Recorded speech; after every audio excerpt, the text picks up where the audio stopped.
Hi friends, welcome back to my channel Karthika Pugazh's passion. இன்றைக்கி நம்ம பார்க்க போகிற வீடியோ என்னென்னா, பொன்னாங்கண்ணி கீரை வச்சு செய்ய போகிற சிம்பிள் அண்ட் டேஸ்டியான ஒரு பொன்னாங்கண்ணி பொரியல் ரெசிபி தாங்க பார்க்க போகிறோம். அது செய்கிறதுக்கு நான் ஃபஸ்ட்டு சின்ன வெங்காயத்தை சின்னதாக இந்த மாதிரி கட் பண்ணி வச்சுருக்குறேங்க. அதுக்கப்புறமா காஞ்ச மிளகா 2 எடுத்துருக்குறேங்க. பூண்டு 5 to 6 பல் இந்த மாதிரி தொலி உரித்து லைட்டாக தட்டி வச்சுருக்கிறேன். கடலைப்பருப்பு, உளுந்தம்பருப்பு எடுத்துருக்கிறேன். பக்கத்தில் வேர்க்கடலை பவுடர் மாதிரி நான் அரைச்சி மிக்சியில் போட்டு அரைச்சி எடுத்து வச்சுருக்கிறேன். அதுக்கப்புறம் துருவின தேங்காய்.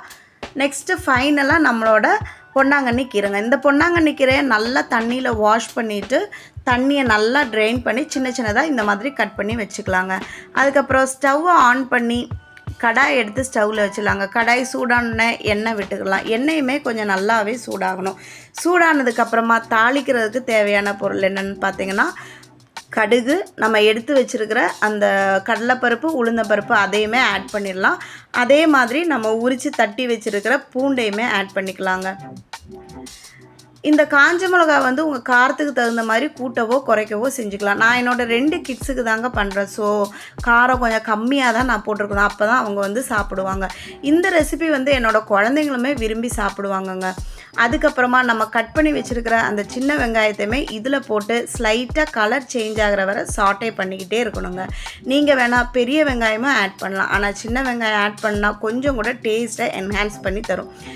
இப்போ பாருங்கள், கொஞ்சம் ஸ்லைட்டாக கலர் சேஞ்ச் ஆயிடுச்சு. இந்த ஸ்டேஜில் நம்ம கழுகி கட் பண்ணி வச்சுருக்கிற பொன்னாங்கண்ணி கீரையை இதில் போட்டுடலாங்க. ஃபஸ்ட்டு போடும்போது அப்படியே கடாய் ஃபுல்லாக நெம்பி இருக்கிற மாதிரி இருக்கும்.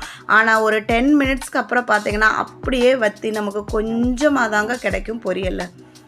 இது இருக்கிற தண்ணியை நல்லா ட்ரெயின் பண்ணிடணும். அதுக்கப்புறம் தேவைப்படுற அளவு உப்பு சேர்த்துக்கணுங்க. உப்பு போடும்போது நீங்கள் கவனமாக இருக்கணும். ரொம்ப கம்மியாகவே உப்பு போடுங்க.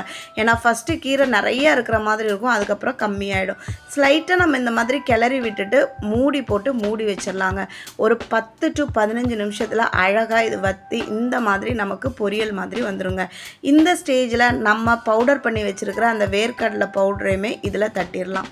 அப்படியே நம்ம துருவி வச்சுருக்கிற தேங்காய் துருவலையுமே ஆட் பண்ணிடலாம். எல்லாருமே ஏதாச்சும் ஒன்று தான் போடுவாங்க.